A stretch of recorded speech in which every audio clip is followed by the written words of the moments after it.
Screen दिख रही है? Yes sir. तो लास्ट क्लास में हमने stress, strain and Young's modulus तक पढ़ा था, ध्यान है सबको? Yes sir. ठीक है, इस पे क्वेश्चंस किए थे हमने। Young's modulus, modulus of elasticity क्या होता है? It is the ratio of stress and stress upon strain. Young's modulus क्या होता है? Longitudinal stress upon longitudinal strain. There are 3 types of stress and 3 types of strain, so there are 3 types of modulus of elasticity। ध्यान है सबको? Yes sir. Now आगे बढ़ते हैं। Next topic is analogy between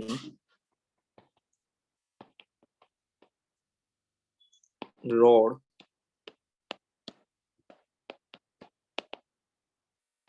and spring।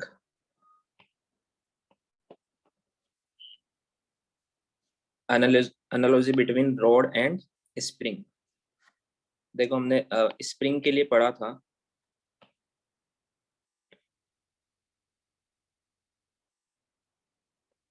मान लो spring, इसका spring constant k है, इसको मुझे x से एलोंगेट करना है।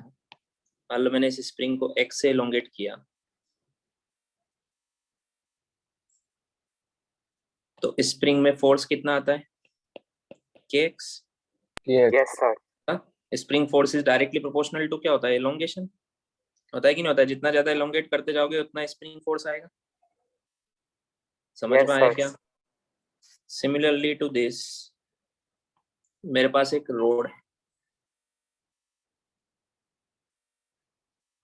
ये एक रोड, ठीक है। इस रोड की लेंथ l है, area of cross section a है, यंग्स मॉडुलस y है। समझ में आया? ओरिजिनल लेंथ इसकी कितनी है? l। अगर मान लो मैंने इसको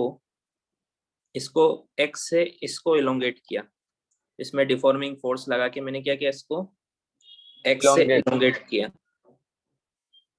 तो इसमें भी इंटरनल फोर्स आता है, रिस्टोरिंग फोर्स आता है कि नहीं आता है? यस सर, आता है। वो अंदर की तरफ आएगा। और अगर मैं एक्सटर्नल डिफॉर्मिंग फोर्स हटा दूंगा तो इंटरनल रिस्टोरिंग फोर्स की वजह से ये रोड भी अपनी ओरिजिनल लेंथ पर आ जाएगी फिर से, जैसे स्प्रिंग आ जाती है। यस। समझ में आया क्या? सो मान लो इसमें ये है टेंशन, रिस्टोरिंग फोर्स इसमें क्या है? टेंशन है ना? तो स्ट्रेस क्या होता है? Internal restoring force upon area, है ना? Restoring force per unit area होता है स्ट्रेस। स्ट्रेन क्या होता है? Change in length upon original length, है ना?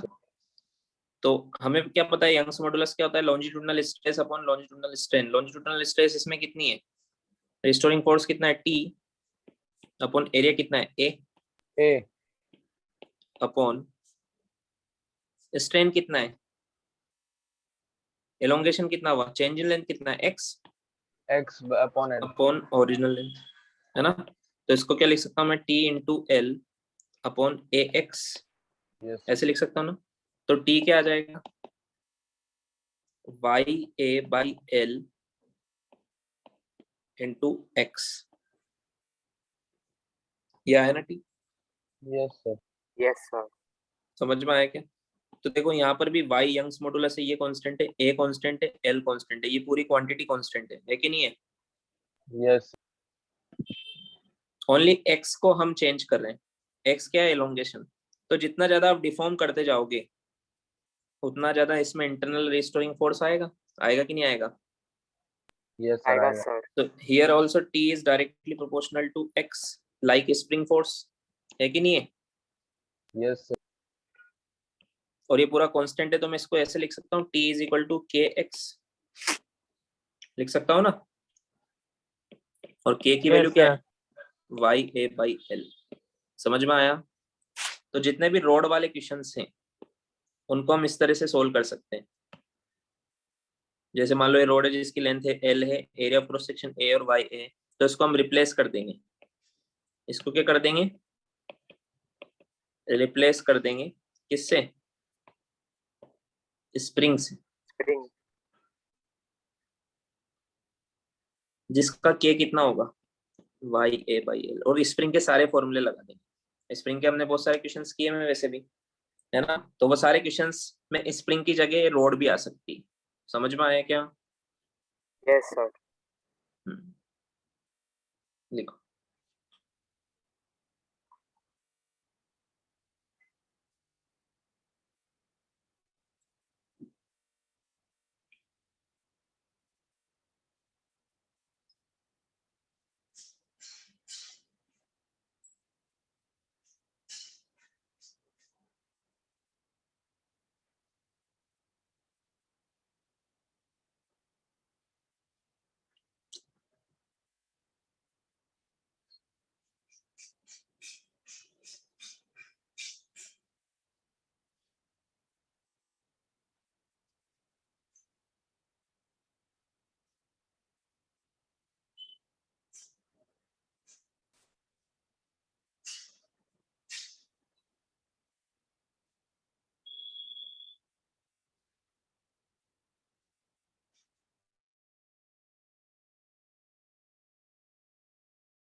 Sir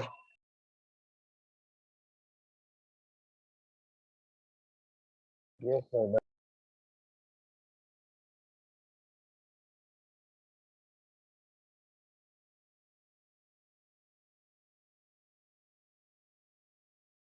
done sir. सर का शायद नेटवर्क इशू हो गया। मीटिंग में है ना सर? हाँ, मीटिंग में है। Hello sir. अब आ रही वॉइस बच्चों? हाँ सर, अभी आ रही है। रुको, नेट बंद हो गया था शायद। रुको, स्क्रीन हैंग हो गई, मैं फिर से शेयर कर। सब लिख लिया था? हाँ सर, लिख लिया।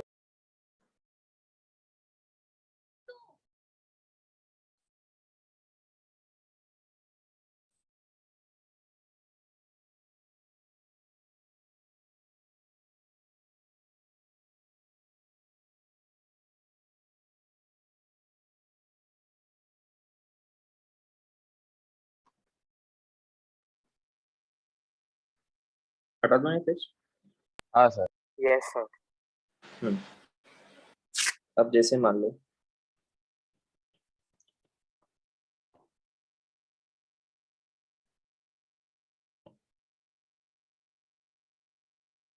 एक स्प्रिंग है, इसका स्प्रिंग कांस्टेंट K है, इस पर हमने सडनली M मास को हैंग किया और रिलीज कर दिया, तो ये ऐसे SHM करता है, ऊपर नीचे ऐसे ऑक्सीलेशंस करता है, जिसको हम बोलते हैं सिंपल हार्मोनिक मोशन। क्या बोलते हैं? Simple harmonic. हाँ, ये अलग से एक पूरा चैप्टर है, उसमें हम पढ़ेंगे इसको अलग से। अभी आप इसका टाइम पीरियड का फॉर्मूला याद रखो। इसका टाइम पीरियड होता है, टाइम पीरियड क्या होता है मतलब time taken to complete one oscillation. One oscillation क्या होगा, यहाँ से मान लो यहाँ से रिलीज किया, यहाँ तक गया, फिर वापस यहाँ तक आया ऊपर तक, इसको बोलते हैं वन ऑक्सीलेशन। वो होता है 2 पाई अंडर रूट M/K। क्या होता है? 2 pi under root m by M k। by K। और अगर मान लो एक से ज्यादा स्प्रिंग हो, सीरीज में हो या पैरेलल में हो, तो हमें सीरीज और पैरेलल में के इक्विवेलेंट निकालना आता है कि नहीं आता है? Yes sir। तो यहाँ पर के की जगह क्या आ जाएगा? के इक्विवेलेंट आ जाएगा उस केस में। समझ में आया? Yes sir। अब यही एनालॉजी हम रोड के साथ लगा सकते हैं। मान लो एक रोड है, ठीक है, मासलेस रोड है, इसकी लेंथ L है, यंग्स मॉडुलस Y है, area of cross section A है। इस पर मान लो आपने एक एम मास को टाई करके रिलीज कर दिया, तो ये भी ऐसे ऐसे, हालांकि इसका एम्पलीट्यूड बहुत कम होगा कंपेयर टू स्प्रिंग, बट ये ऐसे ऐसे ऑक्सीलेशन करेगा। समझ में आया क्या? ऐसे आया समझ में? इसका टाइम पीरियड क्या होगा? 2 pi under root m by k। इसका k कितना होता है अभी निकाल हमने? YA Y upon by L। L। y by L। समझ में आया क्या? Yes sir। मान लो 2 रोड है,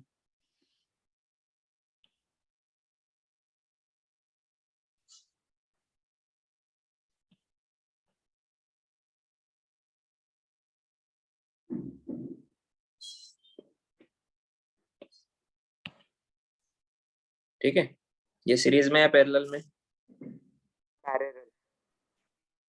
मान लो इसका है y1, एरिया है A1 और लेंथ है L, इसका है y2, एरिया है A2 और लेंथ है L। तो इसका टाइम पीरियड कितना होगा?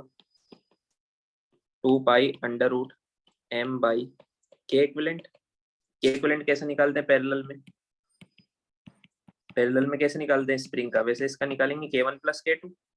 समझ में आया क्या? Yes sir। Yes sir। तो k1 कितना होगा? y1 a1 by l। k2 कितना होगा? Y2 A2 by a2 L। By l। ये वैल्यू यहाँ पुट कर देंगे। समझ में आया? तो इसका टाइम पीरियड आ जाएगा। आया समझ में? Yes sir। Yes sir। लिख लो।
लिख लिया?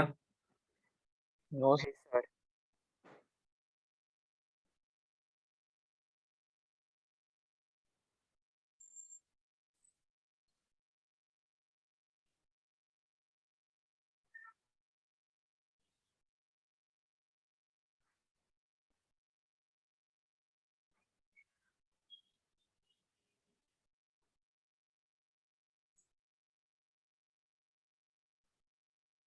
सर हो गया।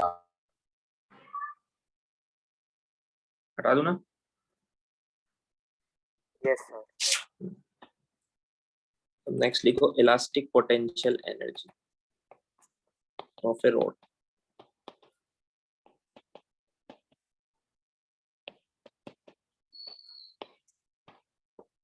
सर अगर वो सीरीज में रहा तो फिर बाद में उसको मतलब एक ही के पकड़ेंगे या तो फिर हमें जैसा स्प्रिंग में सम निकाला था सा इनवर्स सीरीज में क्या फॉर्मूला होता है for 1 upon series? k is equals to 1 upon k1 plus 1 upon k2.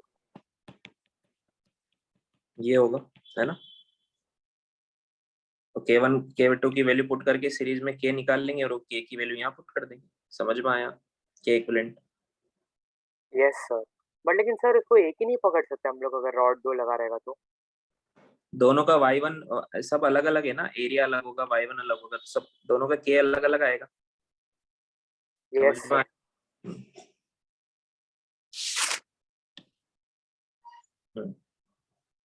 Then elastic potential energy of a rod. देखो स्प्रिंग की, तो स्प्रिंग है के, इसको अगर आप x से एलोंगेट या कंप्रेस करते हो तो इसमें कितनी पोटेंशियल एनर्जी स्टोर होती है? हाफ के एक्स हाफ स्क्वायर के होती है कि नहीं? स्क्वायर। तो ये हम निकाल रहे हैं, अगर किसी रोड को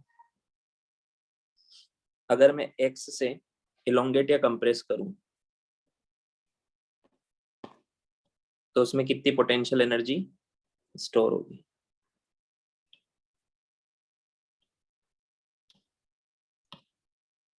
तो जैसे मान लो ये रोड है,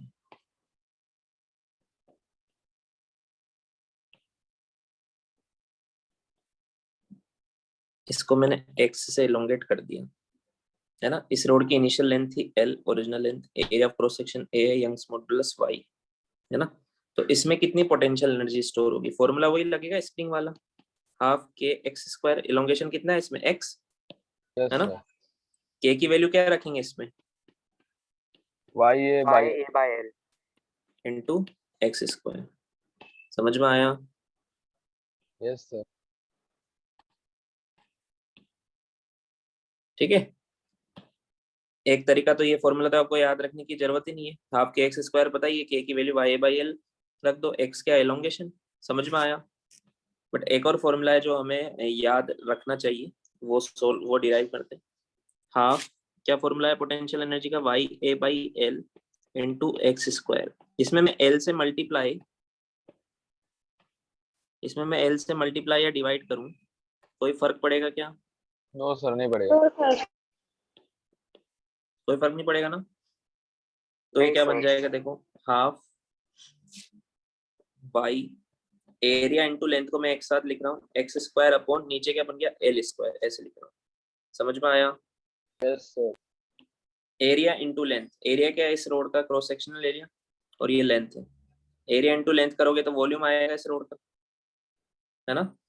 यस यस सर। और एक्स अपॉन एल क्या है? एक्स है change in length, upon L है ओरिजिनल लेंथ, ये स्ट्रेन है। स्ट्रेन हो गया। तो इसको क्या लिख सकते हैं हम?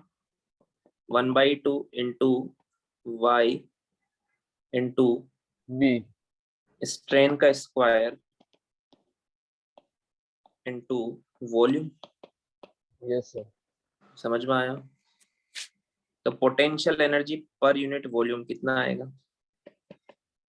Half into Y into into strain strain का का स्क्वायर। स्क्वायर। समझ में आया? अच्छा, वाई क्या होता है? स्ट्रेस अपॉन स्ट्रेन होता है ना? Yes sir. तो वाई को अगर मैं स्ट्रेस की टर्म्स में लिखूंगा तो स्ट्रेस अपॉन स्ट्रेन आएगा, एक स्ट्रेन से एक स्ट्रेन कैंसिल हो जाएगा, यस सर। है ना? तो पोटेंशियल एनर्जी पर यूनिट वॉल्यूम का फॉर्मूला क्या आएगा? Half into stress into strain. Strain. समझ में आया? दिस इज पोटेंशियल एनर्जी पर यूनिट वॉल्यूम। अगर आपको पूरी पोटेंशियल एनर्जी निकालनी है तो ये तो पर यूनिट वॉल्यूम है, पूरे रोड की निकालनी है तो क्या इंटू वॉल्यूम कर दो। तो क्या फॉर्मूला आएगा? Half into stress into strain into volume. Volume. समझ में आया? एक ये फॉर्मूला भी याद रखना।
हो गया?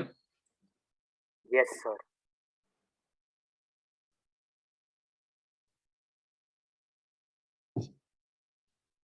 Yes, sir. Done.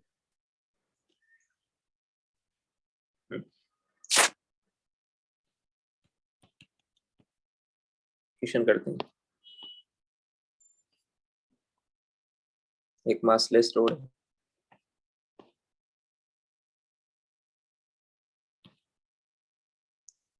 इसको 10 kg के ऑब्जेक्ट से हैंग कर दिया। इसकी लेंथ है 5 मीटर, एरिया है 25 मिलीमीटर स्क्वायर, वाई है 2 × 10⁻10 न्यूटन पर मीटर स्क्वायर। ठीक है, हमसे पूछा find first stress, second strain, third change in length, fourth elastic potential energy stored.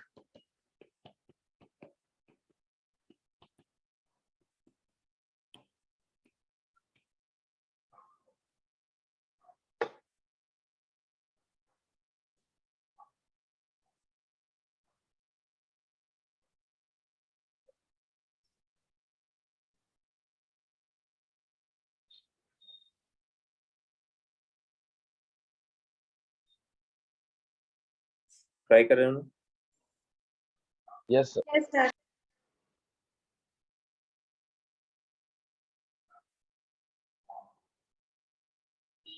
Sir, Young's modulus का 2 into क्या है? Raised to 10 10⁻10 into 2 × 10⁻10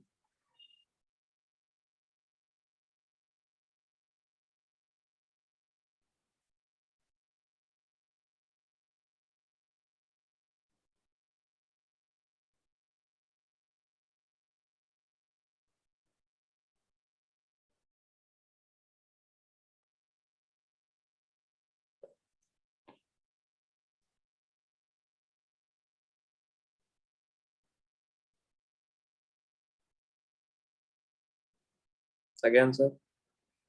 Sir, 2 minutes.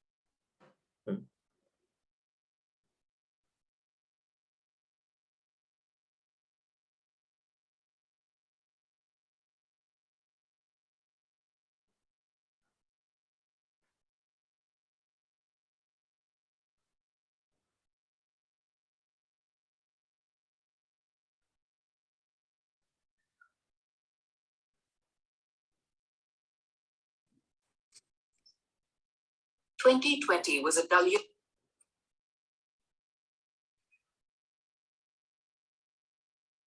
हो गया? Sir, stress 4 into 10⁻6 Newton metre पर सेकंड। फिर उसके बाद फर्स्ट स्ट्रेस क्या होता है? Force upon area. इसमें नीचे कितना लग रहा है? 100 न्यूटन। तो रिस्टोरिंग फोर्स कितना आएगा? 100 न्यूटन। 100 न्यूटन। समझ में आया? सो स्ट्रेस कितना आएगा? 100 अपॉन एरिया। एरिया कितना है? 25 × 10⁻6। तो कितना आएगा? 4 × 6 10⁻6 न्यूटन पर मीटर सेकंड। स्क्वायर। स्ट्रेन कितना आएगा? Stress upon Young's modulus. Yes sir. Stress कितना है? 4 × 10⁻6 अपॉन यंग्स मॉडुलस कितना है? 2 × 10 10⁻10 to power 10. है ना? तो ये आएगा 2 × 10⁻4। -4। Third change in length delta L, वो आएगा L into strain, yes sir. है ना? एल कितना है? 5 meter. इंटू 5 स्ट्रेन कितना है? मीटर। 2 × 10⁻⁴। तो ये आएगा 10⁻³ यस सर। मतलब 1 मिलीमीटर। समझ में आया? Yes yes sir. Sir. Elastic potential energy कौन सा फॉर्मूला यूज किया? सर हाफ सेकंड इनटू वाला। Stress into strain into volume. Yes sir. समझ में आया? Yes, stress sir. कितना है? 4 इंटू 10⁻6। स्ट्रेन कितना है? 2 2 into 10 into की power -4 वॉल्यूम कितना है? 10 kg। वॉल्यूम वॉल्यूम वॉल्यूम कितना है इसका? Area into length. Area into length तो 5 लेंथ है इंटू 125। एरिया कितना है? 25 इंटू 10⁻6 है। Yes sir. समझ में आया? 10⁻6 से 10⁻6 कैंसिल, 2 से 2 कैंसिल, 5 इंटू 4 20, 20 इंटू 25 कितना आएगा? 500 इंटू 10⁻⁻4 जूल, 5 इंटू 10⁻⁻2 जूल। समझ में आया? Yes sir.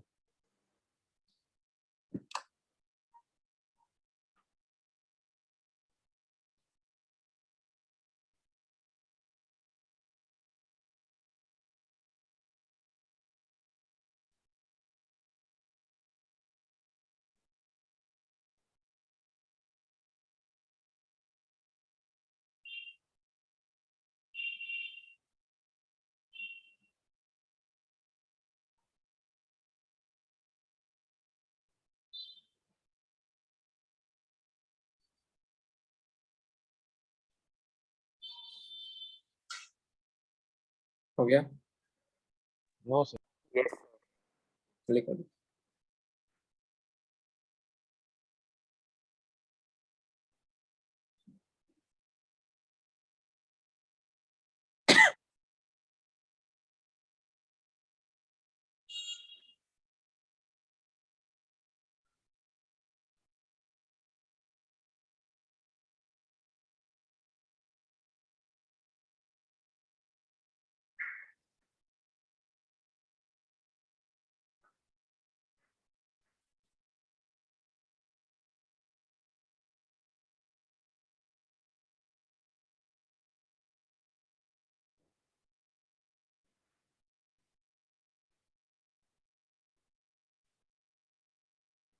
Done, sir. Yes sir done. Now next topic लिखो, stress strain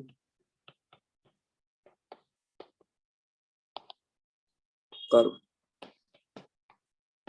stress strain curve. देख, हम stress versus strain curve plot करेंगे। इस एक्सिस में स्ट्रेस लेंगे, वाई एक्सिस में, और इस एक्सिस में स्ट्रेन लेंगे। उसके लिए हम क्या करेंगे? हमने एक रोड ली है, ठीक है? ये अभी इसकी नेचुरल लेंथ पर है, नेचुरल लेंथ मतलब ओरिजिनल लेंथ पर, ठीक है? इसमें एक हुक के थ्रू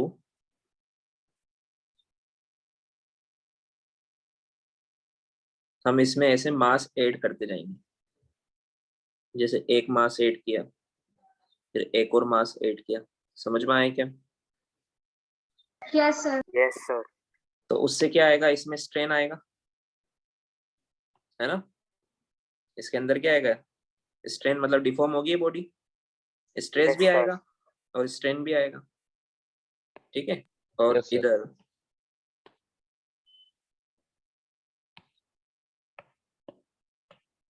स्केल लगा हुआ है यहाँ से, ठीक है? यहाँ पर तो 0 है ना? फिर जैसे जैसे ये डिफॉर्मेशन होगा तो उसको हम इधर मेजर करेंगे।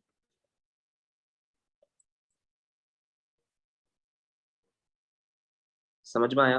तो ये आपको क्या बताएगा? Delta L. स्केल क्या बताएगा आपको? Delta L. Delta L. Delta L. और डेल्टा एल अपॉन एल करोगे तो स्ट्रेन आएगा, वो इस यस एक्सिस में सर। प्लॉट करेंगे। समझ में आया? हाँ। और इधर यस ये जो ये मास जो आपने लटकाया हुआ है, इसका जो टोटल, ये तो मास लेस है, बहुत हल्की है इसलिए हम इसको मासलेस मानेंगे। इनका जो मास है इंटू जी एम जी, वो क्या आएगा इस पर फोर्स, इतनी इसमें टेंशन आएगी। समझ में आया? So Yes, M sir. G divide by इसका एरिया करेंगे तो वो स्ट्रेस आएगा, Yes, sir. है ना? Yes sir. तो जैसे से हम फोर्स बढ़ाते जाएंगे M G divide by area तो कांस्टेंट है, एम जी बढ़ता जाएगा तो स्ट्रेस बढ़ता जाएगा, Yes, बढ़ेगा sir. नहीं बढ़ेगा? Yes, sir. और एम स्ट्रेस बढ़ने से स्ट्रेन भी बढ़ेगा, क्योंकि फोर्स बढ़ रहा है ना, तो ये डिफॉर्म होती जाएगी, थोड़ी हुई फिर थोड़ी हुई फिर थोड़ी और हुई, तो डेल्टा एल बढ़ता जा रहा है। क्या बढ़ता जा रहा है? Delta. Delta L. तो delta L upon L, L तो कांस्टेंट है, तो डेल्टा एल Yes, बढ़ने से स्ट्रेन बढ़ रहा है। समझ में आया क्या? Yes, sir. Yes, sir. तो इनिशियली हमने क्या देखा कि stress is directly proportional to strain है, मतलब जितने टाइम्स आप स्ट्रेस बढ़ा रहे हो, स्ट्रेस कैसे बढ़ाओगे, ये वेट पुट करके, उतने टाइम्स स्ट्रेन बढ़ जाएगा। समझ में आया कि आपको एक एग्जांपल से समझो। जैसे मान लो ये एक मास का वेट है 100 ग्राम, कितना है? 100 ग्राम। तो मैंने देखा कि 100 ग्राम मैंने पुट किया इसमें, तो इसमें एलोंगेशन हुआ 1 mm का, कितने का हुआ? 1 mm. फिर मैंने देखा एक और पुट किया मैंने, एक एक करके मैं ऐड करते जा रहा हूँ उसमें, एक 100 ग्राम और मैंने ऐड कर दिया इसमें, 200 ग्राम हो गया ना, तो एलोंगेशन हो गया 2 mm का। 2 mm. इसका एलोंगेशन कितना हो गया? 2 mm का। 2 फिर mm। मैंने एक और किया 300 ग्राम का, 3 फुट 3 के mm. एलोंगेशन हो गया 3 mm का, 4 फुट के 4 mm का हो गया, 5 फुट के 5 mm का हो गया, 6 फुट के 6 mm का, ऐसे 10 फुट के 10 mm का हो गया। समझ में आया क्या? Yes sir. मतलब जितने टाइम से मैं स्ट्रेस बढ़ा रहा हूँ उतने टाइम से स्ट्रेन बढ़ रहा है, बढ़ रहा है कि नहीं Yes, बढ़ रहा है? sir. यस तो कैसा सर। ग्राफ आएगा स्टार्टिंग में? स्ट्रेट लाइन आएगा ना, बोलो। प्रोपोर्शनल Sir, इंक्रीज straight होगा। line. हाँ, कैसा आएगा? Straight line passing from origin. जब कोई Yes, मास sir. एड नहीं था तब ये लेंथ यहाँ पर थी, तब स्ट्रेन भी 0 था और स्ट्रेस भी 0 था, तो 0 से शुरू होगा ये, ठीक है? Yes, sir. भी जैसे stress जितने time से बढ़ रहा है उतना strain भी बढ़ रहा है. हाँ, समझ में आया क्या? यस। Yes. स्टार्टिंग में सर ऐसा है। आप सर आप रिपीट कर सकते हैं हाँ वो हुक में वहां से। ठीक है, देखो हम क्या कर रहे हैं, ये इधर से एक्सटर्नल वेट ऐड करते जा रहे हैं, तो mg अपॉन एरिया करेंगे तो स्ट्रेस आएगा, और इधर से इसकी लेंथ बढ़ती जा रही, तो यहाँ से हम डेल्टा एल निकाल रहे हैं, डेल्टा एल अपॉन एल करेंगे, इसकी एल क्या है? टोटल लेंथ, तो स्ट्रेन आएगा। समझ में आया? यस। तो मैंने क्या, मैंने पहले एक 1 पुट किया 100 ग्राम का, तो मैंने देखा 1 mm का आया, फिर मैंने 2 पुट किया तो मैंने देखा 2 mm का आया, फिर मैंने 3 पुट किया मैंने देखा 3 mm का आया, मतलब कंटिन्यूसली प्रोपोर्शनल वे में बढ़ते जा रहा है, स्ट्रेन बढ़ रहा है कि नहीं बढ़ रहा है? मैं इधर स्ट्रेस बढ़ाते जा रहा हूँ, इधर स्ट्रेन बढ़ता जा रहा है। समझ में आया क्या? तो ऐसा ही ग्राफ आएगा ना? हाँ, यस सर। तो ये पॉइंट को मैंने नाम दिया ए, यहां तक ए पॉइंट तक ये क्या है? ए पॉइंट तक ये प्रोपोर्शनल वे में बढ़ रहा है। समझ में आया क्या? Yes, sir. तो ए पॉइंट क्या है? Proportional limit. ए पॉइंट को क्या बोलते हैं? Proportional limit. Proportional limit. या लिमिट ऑफ प्रोपोर्शनलिटी। यहाँ पर ए पॉइंट तक stress is directly proportional to strain. समझ में आया क्या? Yes, yes sir. सर। है ना? प्रोपोर्शनल हटाते हैं तो यंग्स मॉडुलस आएगा, तो यंग्स मॉडुलस क्या आएगा? स्ट्रेस अपॉन स्ट्रेन, है ना? वाई एक्सिस में क्या है? स्ट्रेस, और एक्स एक्सिस में क्या है? स्ट्रेन। तो Strain. दिस अपॉन दिस करोगे तो ये एंगल आएगा, मान लो एंगल है थीटा, तो इसका स्लोप होगा tan थीटा, वही यंग्स मॉडुलस है। Yes, sir. समझ में आया क्या? हाँ, अब ये हर Yes, मटेरियल sir. का ही एंगल अलग अलग होता है, किसी का एंगल ज्यादा होता है किसी का कम, जो जिसका यंग्स मॉडुलस ज्यादा है उसका स्लोप ज्यादा होगा, जिसका यंग्स मॉडुलस कम है उसका स्लोप कम होगा। समझ में आया? Yes, sir. अब इसके बाद क्या किया, मान लो मैंने 10 तक पुट किया, 10 ऐसे 10 मास ऐड कर दिए थे, तब तक 10 mm का आ गया था एलोंगेशन। समझ में आया क्या? Yes, sir. मतलब एवरी एक Yes, मास sir. पुट करने पर 1 mm का एलोंगेशन आ रहा था। अब मैंने 10 के बाद एक और पुट किया, 10 पर स्ट्रेस इतना था और स्ट्रेन इतना था। समझ में आया? अब मैंने 10 के बाद एक और पुट किया तो मैंने देखा अब 1 mm से ज्यादा इलोंगेशन हो गया थोड़ा सा, मान लो 1.2 mm हो गया। समझ में आया क्या? तो ये लीनियर है क्या? नहीं sir. No sir. No sir. फिर मैंने एक और पुट किया तो मैंने देखा अब 1.2 से भी ज्यादा हो गया, 1.4 का 1.4 mm का इलोंगेशन हो गया मान लो। तो अब लीनियर, अब बढ़ तो रहा है, स्ट्रेस के साथ स्ट्रेन बढ़ तो रहा है, बट अब ज्यादा बढ़ रहा है। सर समझ में इक्वल आया नहीं क्या? मतलब साथ में। अब स्ट्रेस स्ट्रेस आप थोड़ा बढ़ा रहे हो बट स्ट्रेन ज्यादा बढ़ रहा है। समझ में आया क्या? Yes sir. Hmm. Yes sir. So इसके बाद ये ग्राफ थोड़ा सा इसका स्लोप कम होता जाएगा। ये बी पॉइंट आ गया। ये बी पॉइंट क्या होता है? इसको बोलते हैं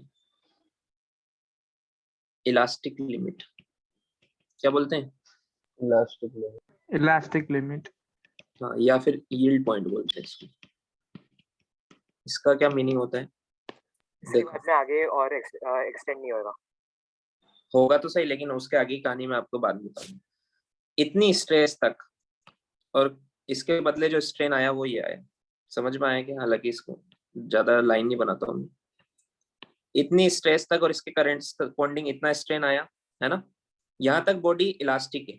इसका नेचर कैसा है? Elastic. Elastic Elastic. Nature, elasticity की क्या डेफिनेशन लिखाई थी? If a body regain its original shape and size after removal of deforming force. अगर बॉडी अपने शेप एंड साइज को फिर से रिगेन कर लेती है। समझ में आया क्या? Yes sir. After Yes. Removal of deforming force फिर से सेम शेप पर आ जाती है तो उसको बोलते हैं इलास्टिसिटी। आया समझ में? यस। तो मैंने 10 तो पुट ही कर दिए थे, 11 पुट कर दिए, मान लो 12 पुट कर दिए, 13 पुट कर दिए, 14 पुट कर दिए, 15 पुट कर दिए। 15 पर जो स्ट्रेस आ रहा है वो ये मान लो ये बी पॉइंट है 15 पर। समझ में आया? मैंने 15 ऐसे मास ऐड कर दी तो 15 तक ये बॉडी इलास्टिक है। मतलब आपने एक बार 15 पुट करके सबको एक एक करके निकाल भी दिया ना, रिमूव करते जा रहे हो। टोटल कितने पुट कर दिया आपने? 15। 15। समझ में आया? अब आप एक एक करके रिमूव करते जाओ, एक एक करके क्या करते जाओ? रिमूव। तो Remove. स्ट्रेस कम होगा यस सर। तो स्ट्रेन भी कम होगा।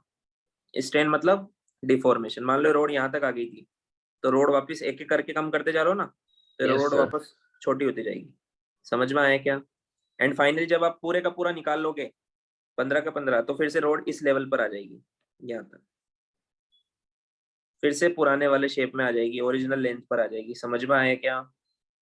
Yes Yes, sir. sir. इसी को क्या बोलते हैं? इलास्टिसिटी। समझ में आया? Yes sir. तो ऐसा कहाँ तक होगा? बी पॉइंट तक होगा। कहाँ तक होगा? जब तक point ये तक। यील्ड पॉइंट नहीं आ जाता है, इलास्टिक लिमिट नहीं आ जाती, तब तक ऐसा होगा। मान लो मैंने 15 मासेस रख दिए, 15th मास तक मैंने चेक करके देखा ऐसा हो रहा है। समझ में आया क्या? तो अगर मैं इस पॉइंट से पहले पहले तक अगर मैं स्ट्रेस यहीं तक ही आया मान लो, अब मैं इसको स्ट्रेस को कम करूंगा एक एक को निकाल के, तो स्ट्रेन भी कम होगा, स्ट्रेस भी कम होगा और स्ट्रेन भी कम होगा। तो ये ग्राफ फिर से इसी पाथ पे होते हुए वापस से पीछे जाएगा। समझ में आया? और फिर से जीरो हो जाएगा। जब स्ट्रेस जीरो होगा तो स्ट्रेन भी जीरो हो जाएगा। समझ में आया? Yes yes sir. सर। इसका मतलब क्या हुआ? स्ट्रेन जीरो मतलब फिर से उसी लेंथ पर आ गया वायर। आया समझ में? Yes sir. यहाँ तक समझ में आया? Yes sir. Yes, sir. अब मान लो मैंने 15 के अलावा फिर एक और एक्स्ट्रा रख दिया, 16 रख दिया। समझ में आया क्या? Yes sir. तो अब स्ट्रेस इससे भी ज्यादा हो चुका है। ये तो 15 पे हुआ था, एक और ऐड करने से स्ट्रेस और बढ़ जाएगा तो स्ट्रेन भी बढ़ेगा इसी। समझ में आया? Yes yes sir. सर। मान लो वो ये वाला पॉइंट आ गया, इसको मैं सी बोल रहा हूँ फॉर एग्जाम्पल। समझ में आया क्या? ठीक है। Yes sir. Yes. अब ये इलास्टिक लिमिट्स के बाहर चला गया। इसका मतलब क्या है? अब मैंने 16 रखे हुए हैं, अब मैं एक एक करके कम करते जा रहा हूँ, एक एक करके कम करते जा रहा हूँ। तो ये तो वायर भी जो यहाँ ओरिजिनल तक, ओरिजिनल उस पे नहीं आ पाएगा। हाँ तो ये वायर जो यहाँ तक था ना, वो धीरे धीरे एक एक करके कम करते जा रहा हूँ, कम करते, तो वायर भी अपनी लेंथ कम करते जा रहा है, कम करते जा रहा है, कम से। अब मैंने सारे हटा दिए, वायर यहाँ तक आया, मतलब वायर में इतनी एक्स्ट्रा लेंथ अब बाकी रह गई। समझ में आया क्या? Yes sir. अपने Yes, ओरिजिनल sir. लेंथ पे नहीं आया है, ये परमानेंट डिफॉर्म हो गया। अब इसकी इतनी लेंथ रहने वाली है हमेशा। समझ में आया क्या? Yes sir. तो ये एक्स्ट्रा जो इसमें एक्स्ट्रा डिफॉर्मेशन हमेशा रहेगा, इसको बोलते हैं परमानेंट डिफॉर्मेशन। आया समझ में? Yes sir. Yes, तो sir. बी पॉइंट के बाद अगर मैं स्ट्रेस और बढ़ा दूं और फिर मैं स्ट्रेस को रिमूव करूं तो इसका जो पाथ होगा वो अब इस पर फॉलो नहीं करेगा। समझ में आया? इसको फॉलो करते हुए नहीं जाएगा, वो यहीं तक ही इलास्टिक रीजन में ही जा रहा था बस। अब ये इसके आगे प्लास्टिक रीजन है। प्लास्टिसिटी क्या होती है? If a body does not regain its original shape and size completely after removal of deforming force, तो उसको बोलते हैं प्लास्टिसिटी। समझ में आया Yes, क्या? yes. हाँ, यस सर। तो बी पॉइंट के बाद क्या शुरू हो गया है? Plasticity. Plastic region. प्लास्टिसिटी। हाँ, तो अगर मैं यहाँ से स्ट्रेस कम करते जाऊं तो टेंटेटिव ग्राफ बन रहा है ये ना, एग्जैक्ट हम नहीं बोल सकते, कुछ ऐसा बनते हुए ये पीछे आएगा। समझ में आया क्या? Yes sir. तो देखो स्ट्रेस कम होते जा रहा है, स्ट्रेन भी कम हो रहा है, बट फाइनली यहाँ पर स्ट्रेस 0 हो गया, बट स्ट्रेन तो इतना बाकी है। आया समझ में? Yes sir. इसको बोल ये क्या है? Permanent deformation. डिफॉर्मेशन। इसको हम रेसिडुअल स्ट्रेन भी बोलते हैं। क्या बोलते हैं? रेसिडुअल पूरा स्ट्रेन। स्ट्रेस हटाने के बाद, पूरा स्ट्रेस हटाने के बाद जो स्ट्रेन अगर रह जाता है तो उस स्ट्रेन को क्या बोलते हैं? Residual strain. समझ में आया? Yes sir. फिर से रिवाइज करता हूँ। ओ पॉइंट था ये, ओ से ए तक प्रोपोर्शनल रीजन होता है और ओ से बी तक इलास्टिक रीजन होता है। समझ में आया? इलास्टिक रीजन में पूरा का पूरा प्रोपोर्शनल नहीं होता है। प्रोपोर्शनल रीजन यहाँ से यहाँ तक है, उसके बाद प्रोपोर्शनल नहीं है बट इलास्टिक तो है। समझ में आया? Yes. Hooke's law proportional region में ही वैलिड होता है बस। ठीक है? Yes sir. हाँ, तो मैंने क्या किया, 16 रख दिए थे, फिर मैंने एक एक कम करके देखा तो फाइनली कुछ परमानेंट डिफॉर्मेशन हो गया। समझ में आया? Yes sir. Yes sir. अब मैं तो क्या चाह रहा हूँ, मैं पूरा एक्सपेरिमेंट तब तक करूंगा जब तक ये वायर टूट नहीं जाता। समझ में आया? ये टूट नहीं जाता तब तक। ठीक है? Yes sir. तो उसके लिए मुझे थोड़ा और स्ट्रेस बढ़ाना पड़ेगा, अभी टूटा नहीं। समझ में आया क्या? Yes sir.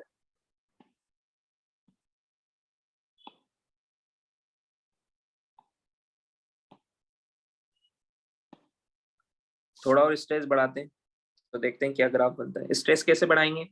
इसमें मास ऐड करते जाओ और मास ऐड करते जाओ इसमें। समझ में आया क्या? Yes sir. स्ट्रेस बढ़ता जाएगा। Yes. अब आगे क्या हो रहा था? स्ट्रेन ज्यादा बढ़ रहा था स्ट्रेस बढ़ाने से, क्योंकि वायर का क्या डिफॉर्मेशन अब बहुत ज्यादा हो रहा है। समझ में आया? Yes sir. सो ये कुछ ऐसा ग्राफ बनेगा।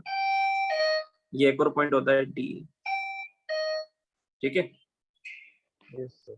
ये मैंने स्ट्रेस बढ़ाया, स्ट्रेन भी बढ़ रहा है ना? स्ट्रेस बढ़ाया, स्ट्रेस भी बढ़ रहा है यहाँ से और स्ट्रेन भी बढ़ रहा है। समझ में आया? ठीक है?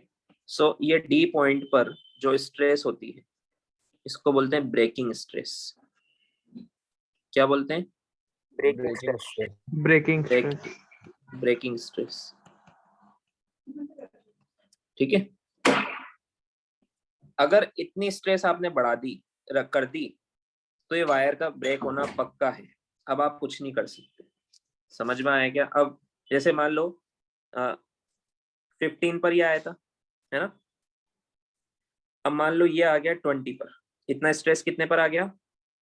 20 पर। 20 पर. तो 19 तक तो क्या था?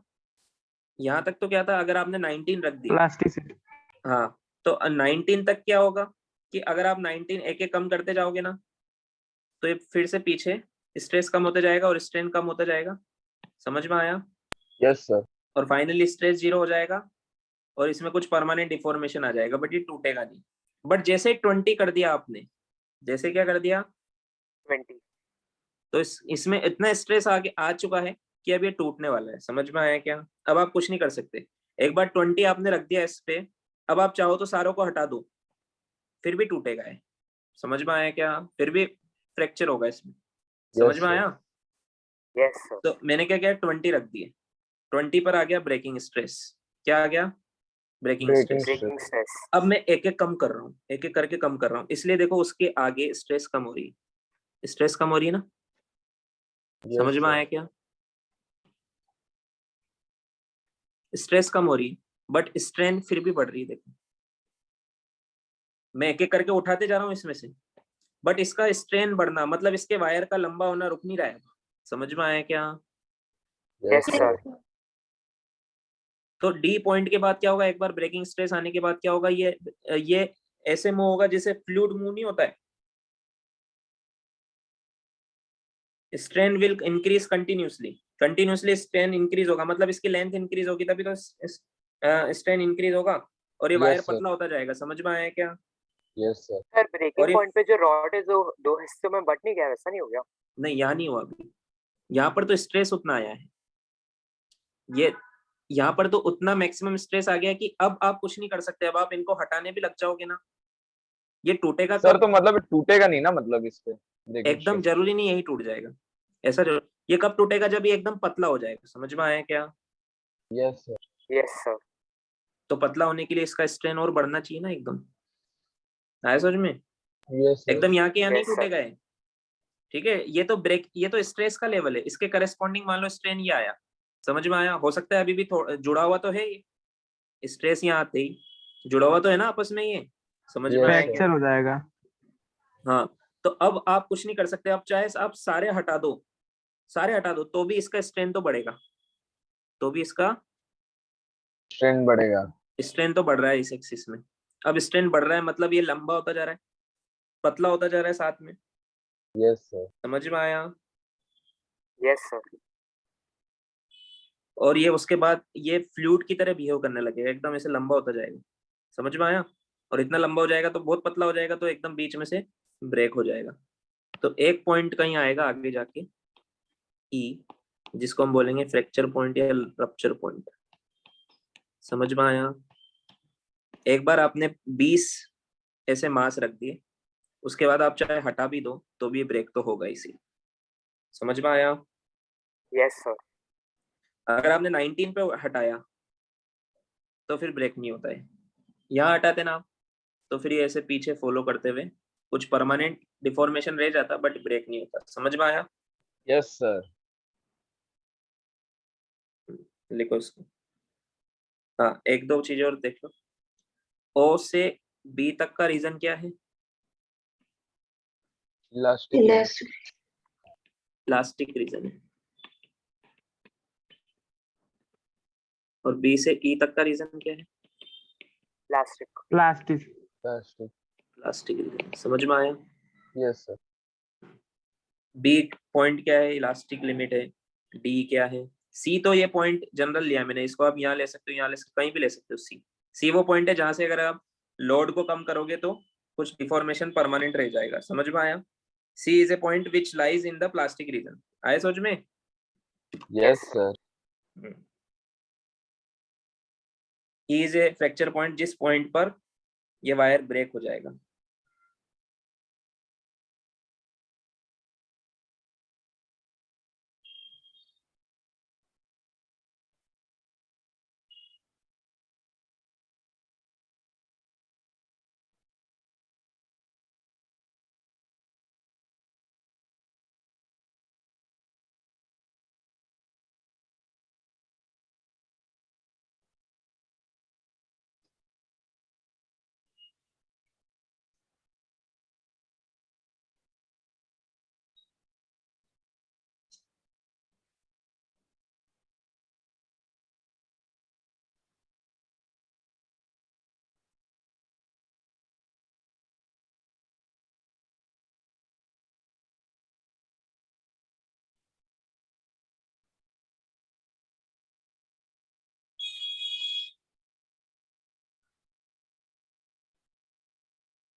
सर ई के बाद में सीधा ग्राफ लाइन जो है ड्रॉप हो जाएगा ना सर? क्या? ई पॉइंट के बाद में एकदम ग्राफ लाइन ड्रॉप हो जाएगा ना? फिर तो ग्राफ बना ही नहीं सकते ना, वायर ही ब्रेक हो गया अब तो एक्सपेरिमेंट कर ही नहीं सकते। समझ में आया? Yes sir.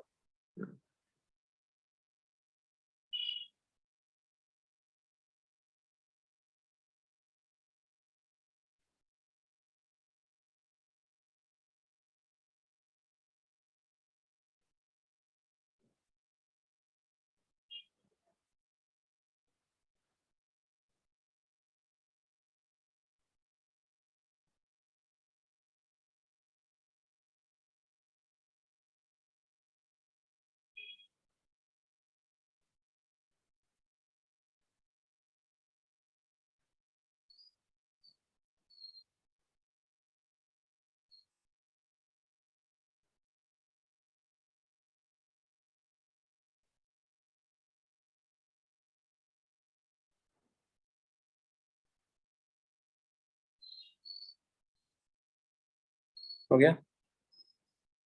No sir. Yes sir. लिखो।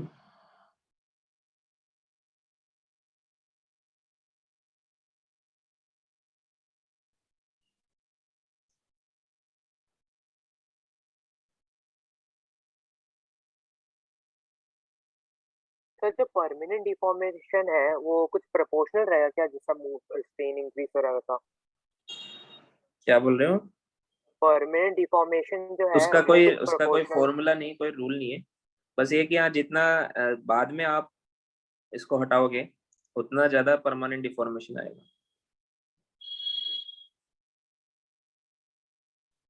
ठीक है, ये जो हमने ग्राफ बनाया ना, ये सब मटेरियल का ऐसा नहीं होता है, जरूरी नहीं सेम टू सेम ऐसा ही रहेगा, बट इसका स्ट्रक्चर कुछ इस तरह का होता है। अभी मैं आपको थोड़ा सा डिस्कस करूंगा। ठीक है, एक तो ये सबका यंग्स मॉडुलस अलग अलग होता है, तो सबका स्लोप अलग अलग होगा, ये वाला समझ में आया? Yes sir. इसके अलावा थोड़ा सा और मैं दो तरह के मटेरियल होते हैं, उनके ग्राफ में क्या डिफरेंस होता है वो डिस्कस करेंगे।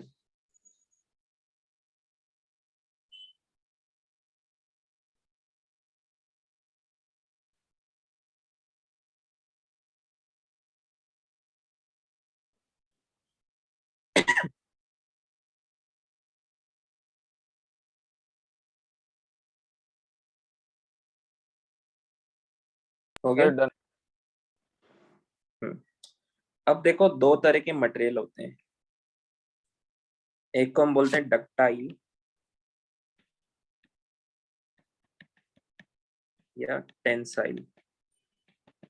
ये ऐसे मटेरियल होते हैं जिनसे हम पतले पतले वायर बनाते हैं। क्या बनाते हैं? पतले पतले वायर। हाँ, तो इसका मतलब ये कि हम इनको डिफॉर्म करके बहुत पतला कर सकते हैं। समझ में आया क्या? Yes yes sir. सर। अच्छा, हमें पतले वायर बनाने हैं, तो हमें कौन सा रीजन देखना है, इलास्टिक रीजन या प्लास्टिक रीजन? कौन सा रीजन देखना है? प्लास्टिक। हाँ, इलास्टिक तो देखने का मतलब नहीं है ना। इलास्टिक रीजन तो वो होता है कि आपने जैसे डिफॉर्मिंग फोर्स हटाया, वो फिर से पुरानी शेप में आ जाएगा। यस तो सर। हमें पुरानी शेप में थोड़ा ना लाना है, हमें एक एक बिल्कुल पतले वायर बनाने। समझ में आया क्या? डिफॉर्म करके। तो उसके लिए हम क्या देखेंगे? Yes, plastic region. So ductile या टेंसाइल मटेरियल के लिए जो प्लास्टिक रीजन है वो बड़ा होना चाहिए या छोटा होना चाहिए? बड़ा होना चाहिए। बड़ा। बड़ा होना चाहिए, क्योंकि जितना ये वाला रीजन बड़ा होगा उतना इतना ज्यादा आप पतला होगा। उतना ज्यादा स्ट्रेन ला सकते हो। मान लो कोई ऐसा मटेरियल है जिसका बी के जस्ट बाद यहीं पर ही रप्चर पॉइंट आ गया, तो वो उसको आप पतला बना सकते हो क्या? नो नहीं सर। सर। हाँ, नहीं बना सकते नहीं ना। सर। सो डक्टाइल या टेंसाइल मटेरियल का क्या होता है? प्लास्टिक रीजन क्या होता है? बड़ा बहुत होता बड़ा है। होता है। समझ में आया? Yes sir. क्योंकि इनसे पतले वायर बन जाते हैं। एक और होता है ब्रिटल। ब्रिटल क्या होता है कि आप उसमें डिफॉर्मिंग फोर्स लगा रहे हो, एकदम से वो ब्रेक हो जाता है, आपको पता ही नहीं चलता कि ये कब ब्रेक हो जाएगा, एकदम से ब्रेक हो जाता है। समझ में आया क्या? यस सर, Yes, ग्लास जैसा है ना? हाँ, तो जैसे आपने इसकी इलास्टिक रीजन मान लो ब्रिटल की यहाँ पर, बट उसका जैसे इलास्टिक रीजन खत्म होता है, रप्चर पॉइंट जस्ट पास में आ जाता है। समझ में आया क्या? एकदम से ब्रेक हो जाता है। थोड़ा सा और आपने स्ट्रेस बढ़ाया, हल्का सा और यहाँ से स्ट्रेस बढ़ाया आपने इतना सा, वो ब्रेक हो गया। आया समझ में? ऐसे मटेरियल को क्या बोलते हैं? ब्रिटल। ब्रिटल। तो इसमें इसमें प्लास्टिक रीजन क्या होता है? स्मॉलर होता है। स्मॉलर होता समझ में आया? तो ग्राफ देख के हम बता सकते हैं कि मटेरियल कौन सा है, डक्टाइल है या फिर ब्रिटल है। बताओ ये ग्राफ देख के ये कौन सा मटेरियल है? डक्टाइल। सर ये डक्टाइल है। डक्टाइल। समझ में आया? Yes sir. Yes sir.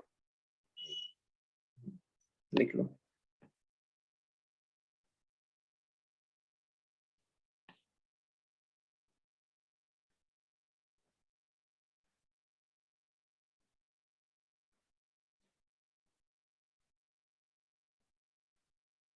Done sir. Done sir. Done. Yes sir. Next topic लिखो, पॉइजन्स रेशियो।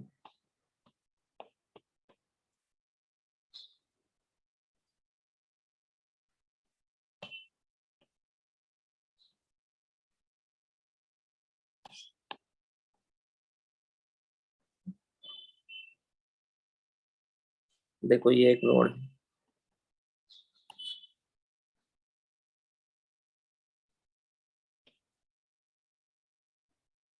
ठीक है। इस रोड को हम डिफॉर्मिंग फोर्स लगा के, मान लो इसकी रेडियस है आर, इसकी रेडियस क्या है? आर, है ना, और इसकी लेंथ है एल। इसको हम डिफॉर्मिंग फोर्स लगा दें, ठीक है। तो इसकी लेंथ और रेडियस दोनों चेंज होगी ना? Yes length sir. बढ़ाओगे तो रेडियस थोड़ी कम हो जाएगी, होगी कि नहीं होगी? Yes sir. तो मान लो फाइनल इसकी लेंथ होगी एल प्लस डी एल, और इसकी रेडियस होगी मान लो आर प्लस डी आर। अब आप सोच रहे होंगे प्लस क्यों लिखा? ये डी आर नेगेटिव है क्योंकि। समझ में आया? Yes sir. This D R is negative, ठीक है। आया समझ में? डी आर क्या है? Change in radius. देखो अगर डी एल पॉजिटिव होगा तो डी आर नेगेटिव होगा, और अगर डी एल नेगेटिव होगा तो डी आर पॉजिटिव होगा। समझ में आया क्या? यस अगर आप कंप्रेस करोगे तो लेंथ कम होगी तो रेडियस बढ़ जाएगी। आया समझ में? Yes sir. तो पॉइजन्स रेशियो क्या होता है? हर मटेरियल का एक रेशियो होता है, सिग्मा ही बोलना इसको भी। Sigma is a Poisson's ratio, ठीक है। ये क्या होता है? It is the ratio of, देखो, fractional change in sir radius. Sigma तो स्ट्रेस था ना? हाँ इसका भी सिग्मा। अब देखो 7-8 ही ग्रीक लेटर होते हैं, तो कोई ना कोई कॉमन भी होता है, ठीक है। बट ये अलग है, स्ट्रेस नहीं है। समझ में आया क्या? Yes sir. It is the ratio of fractional change in its radius. Fractional change in radius कितना होगा? डी आर बाई आर, है ना, upon fractional change in its length, है ना। इसको हम बोलते हैं लेटरल स्ट्रेन और इसको बोलते हैं लॉन्जिट्यूडनल स्ट्रेन। समझ में आया क्या? इसको क्या बोलते यस हैं? सर। लेटरल Lateral स्ट्रेन, और strain. इसको बोलते हैं longitudinal strain. It Longitudinal is the strain. Ratio of longitudinal strain upon lateral strain upon longitudinal strain. अब देखो मैंने क्या बोला था? अगर डीएल पॉजिटिव होगा तो डीआर नेगेटिव होगा, और डीएल नेगेटिव होगा तो डीआर पॉजिटिव होगा। मतलब इनके साइन हमेशा अपोजिट होंगे, होंगे कि नहीं होंगे? यस हाँ सर होंगे सर। Yes sir. तो इस रेशियो को पॉजिटिव बनाने के लिए फॉर्मूले में क्या लगाया है? माइनस। Negative sign. समझ में आया? और ये भी यूनिटलेस क्वांटिटी है, ये भी क्या है? यूनिटलेस और डायमेंशनलेस क्वांटिटी। समझ में आया क्या? Yes sir. यस सर अब देखो, अब हमसे पूछा जाएगा कि हम इसको डिफॉर्म कर रहे हैं, तो बताओ वॉल्यूम बढ़ेगा या चेंज होगा, या कम होगा, या कुछ भी नहीं होगा? समझ में सर आया? कांस्टेंट रहेगा। कुछ भी नहीं नहीं, ऐसा नहीं। वॉल्यूम, मास कांस्टेंट रहेगा। क्या कांस्टेंट रहेगा? मास। मास। मास डेंसिटी चेंज हो जाएगी और वॉल्यूम चेंज हो जाएगा, कांस्टेंट क्या रहेगा? मास। मास। समझ में आया? हो सकता है वॉल्यूम बढ़ जाए, हो सकता है वॉल्यूम कम हो जाए, वो हमें चेक करना है। तो वॉल्यूम कैसे पता लगाएंगे, बढ़ेगा या कम होगा? देखो v क्या होता है, फॉर्मूला क्या होता है? Pi R square L, cylindrical shape है इसका। Yes. समझ में आया कि रेडियस मैंने कैपिटल आर लिखा है, पाई आर स्क्वायर एल, है ना? Yes sir. अब मैं देखो मैंने शायद तुम्हें एरर में पढ़ाया था, एरर में भी नहीं, डिफरेंशियल चेंज एक बार और मैं बता देता हूँ कैसे निकालते हैं। देखो दोनों तरफ लॉग लो, ठीक है? दोनों तरफ अगर मैं लॉग लेता हूँ, नेचुरल लॉग, ये ले लिया मैंने, समझ में आया? अब ln of A B C को मैं ln of A plus ln of B plus ln of C लिख सकता हूँ, याद है ना? Yes. तो ये क्या बनेगा, ln of pi plus ln of R square, तो आर स्क्वायर का 2 आगे आ जाएगा, इस स्टेप में लिख दूं क्या? Yes sir. Plus ln of L, समझ में आया क्या? और ये क्या है, ln ऑफ v। आया समझ में? Yes. Yes sir. अब इसको दोनों तरफ डिफरेंशिएट करो, दोनों तरफ क्या करो, डिफरेंशिएट। डिफरेंशिएट करो। तो ln ऑफ v का क्या होगा? 1 by 1 V. Bye we. हाँ, और v का क्या होगा, dv, तो ये बनेगा dv by v। ln of pi का क्या होगा, 0, समझ में आया? 2। ln ऑफ r का क्या होगा, 1 बाई r, और r का क्या होगा, dr बाई r। समझ में आया? किसी एक Yes, कॉमन sir. क्वांटिटी के रिस्पेक्ट में कर रहे हैं, मान लो t के रिस्पेक्ट में कर रहे हैं, तो dt dt dt सब तरफ से कैंसिल हो जाएगा, समझ में आया? Yes sir. ln of l का क्या होगा t के रिस्पेक्ट में, 1 बाई DL l, और l का क्या होगा, dl बाई dt। समझ में आया? तो dt तो सबका कैंसिल हो जाएगा ना, आया समझ में? Yes, sir. Yes, sir. सो क्या फॉर्मूला आया, dv by v is equal to क्या आया, 2 times of dr by r plus dl by l। इसको आपको डायरेक्ट लिखना भी आना चाहिए, यहाँ से ये डायरेक्ट आना चाहिए। v का डिफरेंशियल चेंज क्या होगा, ये होगा dv बाई v, है ना? फ्रैक्शनल चेंज बोल दो इसको। r का क्या होगा, क्योंकि पावर है ना, तो जितनी पावर है वो पावर आगे आ जाती है, और क्या बचा, dr बाई r, l की पावर 1 है तो इसलिए 1 ही है यहाँ पर, dl बाई l। समझ में आया क्या? Yes sir. Yes, sir. ठीक है। अब परसेंटेज चेंज में निकालना है तो इंटू 100 कर दो दोनों साइड, आया समझ में? ठीक है। सो न्यूमेरिकल में हम या तो ऐसे कर सकते हैं, आया समझ में? आपको गिवन होगा कि लेंथ में 1% का इंक्रीज हुआ, समझ में आया? यस तो वॉल्यूम में बताओ, सिग्मा गिवन होगा तो dl बाई एल से dr बाई r निकाल लोगे आप, समझ में आया क्या? Yes sir. कैसे निकालोगे, dr बाई r क्या होगा, sigma times minus of dl by L, तो यहाँ पे पुट कर दें, तो dl बाई एल कॉमन आ जाएगा, समझ में आया? तो क्या बचेगा, इसका 1 बचेगा, माइनस इसका क्या बचेगा, 2 सिग्मा। समझ में आया कहाँ से आया ये 2? अरे यहाँ से आया, dr बाई r की जगह मैंने क्या लिखा, यस सर। माइनस में sigma times dl by L. आया समझ में? Yes, Yes, sir. sir. तो अगर ये फॉर्मूला याद रह जाए तो इसको भी याद रख सकते हैं, बट ये डिफिकल्ट है, आपको तो डायरेक्ट ये फॉर्मूले से ये लिखना आना चाहिए। समझ में आया? अभी क्वेश्चन भी करेंगे। अब ये वाला फॉर्मूला क्यों बताया मैंने, इससे हम थोड़ा सा आइडिया लगाते हैं। क्या आइडिया लगाते हैं, देख लेंथ बढ़ती है तो रेडियस कम होती है ना, इसका मतलब dl पॉजिटिव होगा और dr क्या होगी, Negative. नेगेटिव। नेगेटिव होगी। समझ में आया? Yes. Yes sir. और चेंज इन वॉल्यूम का फॉर्मूला क्या आया, ये dv बाई v क्या आया, dl by L into 1 minus 2 sigma. समझ में आया? Yes sir. परसेंटेज में निकालना है तो इंटू 100 इधर भी कर दो और इंटू 100 इधर भी कर दो, आया समझ में? Yes, sir. अब देखो, अगर किसी मटेरियल का सिग्मा 1/2 है, सिग्मा क्या है, तो एल को आप बढ़ाओ या कम करो, सिग्मा 1/2 है तो ये 0 हो जाएगा, यस सर। तो वॉल्यूम में कोई चेंज नहीं आएगा, वॉल्यूम कांस्टेंट रहेगा। क्योंकि डीवी बाई वी कितना आ गया, 0। कब रहेगा वॉल्यूम कांस्टेंट? अगर किसी मटेरियल का सिग्मा क्या है, पॉइजन Half. रेशियो क्या है, 1/2. 1/2। समझ में आया? Yes sir. इस पे क्वेश्चन आ जाते हैं, ये याद रखना है। समझ में आया? सिग्मा अगर 1/2 से बड़ा है, सिग्मा अगर 1/2 से बड़ा है तो ये वैल्यू क्या है, नेगेटिव, यस सर। है ना? जैसे 1 है, ये 1 है, तो ये -1 आएगा। समझ में आया क्या? Yes sir.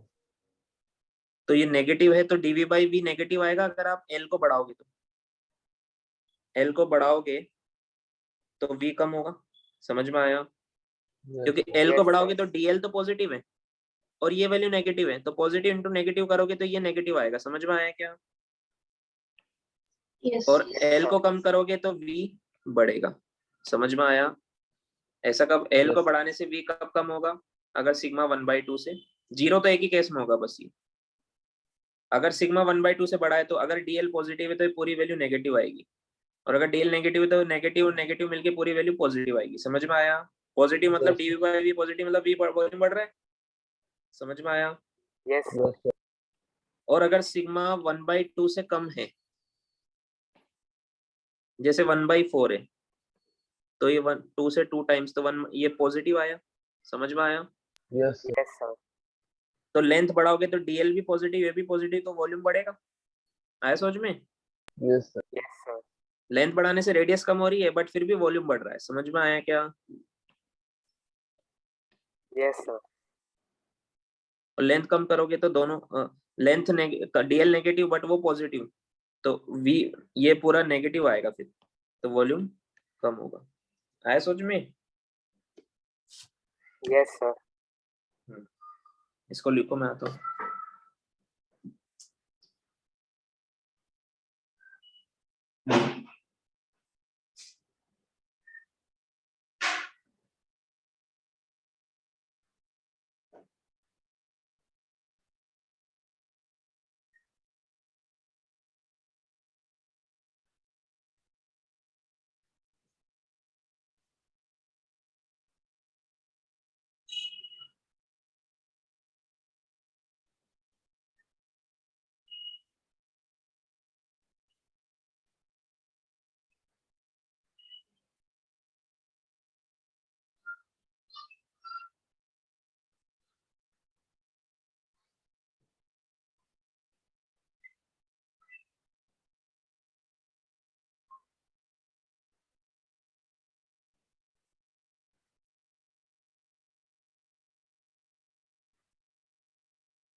लिख लिया? नहीं, sir. Yes, sir. लिखो।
हो गया?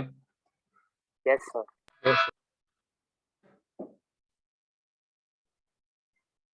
इक्वेशन करते हैं।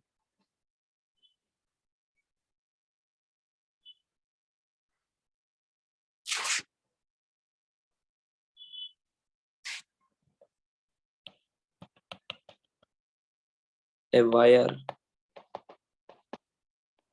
having Poisson's ratio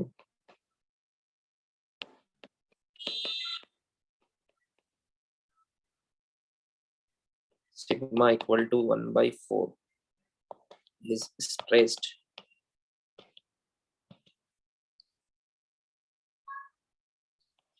to increase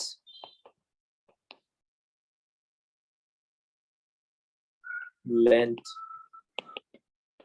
by 1%. So just find first percentage change in radius,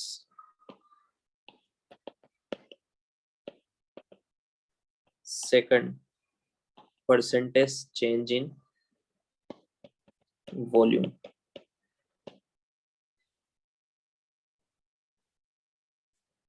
निकालो। वो फॉर्मूला का यूज किए बिना निकालो।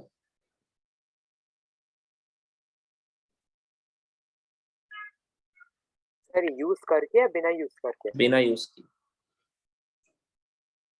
पहले नॉर्मल वे से निकालो, फिर फॉर्मूले से भी निकाल लो।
हो गया?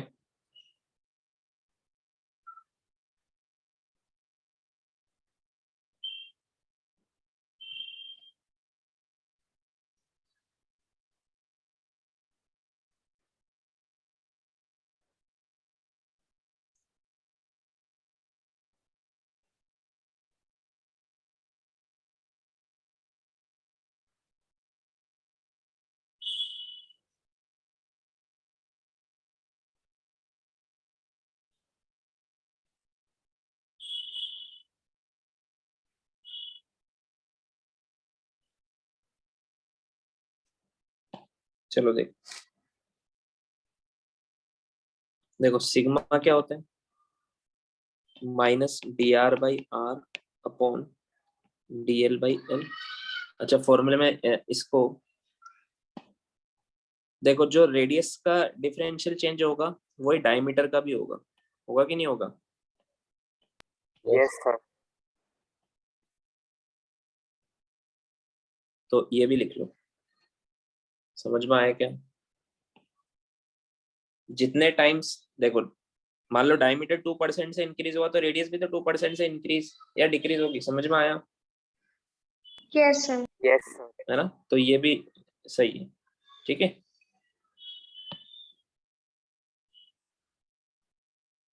सो dr/r क्या हो जाएगा?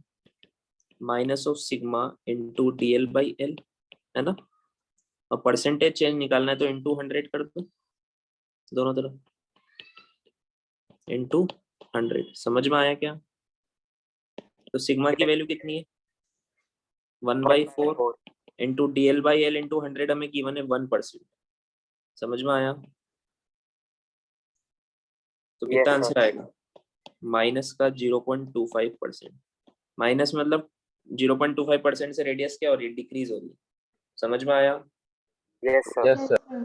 है ना। अब वॉल्यूम का निकालना है तो ये रिलेशन याद रखो, वॉल्यूम क्या होता है, पाई आर स्क्वायर एल, ध्यान है। Yes sir. तो वॉल्यूम क्या होगा, DV by V into 100, percentage निकालना है ना। Yes sir. इधर क्या बनेगा, 2 times of D R by R into 100, समझ में आया, plus D L by L into 100, समझ में आया, यस ये सर। समझ में आया, ये सबको करना आ जाएगा ना, ठीक है। Yes sir. तो हमें Yes, ये sir. बताना है, तो 2 into D R by R into 100 कितना आया था, ये आया था ना, माइनस का 0.25, हाँ, परसेंटेज में, plus D L by L into 100 कितना है, 1, 1%। समझ में आया। तो ये माइनस 0.5 आ गया, प्लस 1, तो कितना आया, प्लस में 0.5% आया, मतलब वॉल्यूम बढ़ेगा कितने से, 0.5। 0.5. 0.5, 5%। है ना। अब अगर आपको वो फॉर्मूला याद है डायरेक्ट, क्या फॉर्मूला था, dv by V equal into two D L 100 by L is equal to D L by L into 100 into 1 minus 2 sigma, ये था ना। Yes sir. Yes sir. तो D L by L into 100 कितना है, 1, bracket में क्या आएगा, 1 minus 2 into 1/4, तो ये क्या आएगा, 1/2, 1 इंटू 1/2 कितना आएगा, 0.5 ही आएगा, समझ में आया। Yes sir. अगर डायरेक्ट याद है तो, वरना इसमें भी कोई ज्यादा टाइम नहीं लगता, ठीक है, हमें ये तो निकालना ही था।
लिख लिया,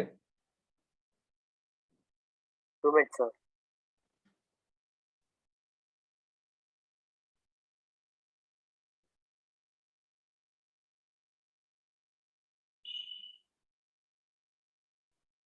सर हो गया।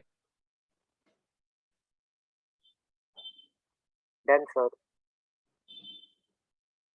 ठीक है, चलो इसके आगे नेक्स्ट क्लास में देखते हैं। Bye sir, thank you. Bye Thank you, sir. Bye. Bye bye.